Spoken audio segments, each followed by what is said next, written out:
Dan Perry here with another Dan on Tech Python video. We've seen how in functions we can pass values or literals as the arguments. Well, we can also pass, instead of literals or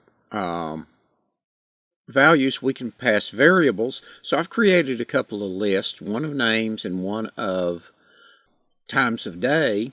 I'm going to just use a random number generator to figure out which name and which time of day to pass.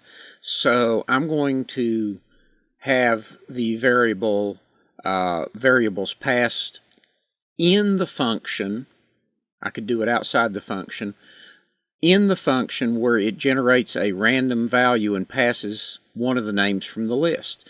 So I'm going to call the function hi, and then I'm going to pass it random dot rand range, and I'm going to pass it with a single variable 3, so it'll give us a number between 0 and 2, and that would be a position of the name.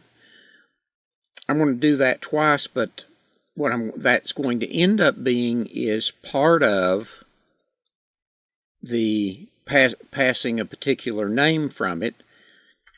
So I've copied that, and now I need to, in both cases, I need to do names.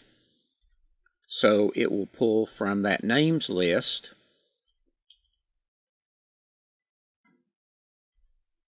Comma, and then TOD 1, or time of day 1, which is the list of time of day.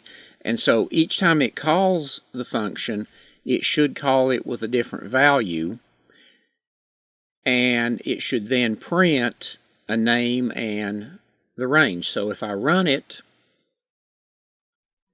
this time it says, hi Bill, good afternoon. Hi Karen, good afternoon. Hi Karen, good evening. Hi Cindy, good evening. So it's going to pass a different value each time. Hi Karen, good morning, based on whatever the rand range does. So we can pass it a value from a variable or a list item rather than pass a literal.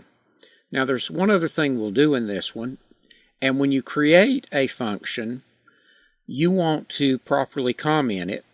So if we do 3 of the double quotes, then we can put a multi-line comment in, and PyCharm actually fills in the proper information. So we would want to first have a description of the path or the function. So it's going to be something like print hi for a name and time of day. We want to tell it what parameters we're passing, and name 1 is going to be a person's name.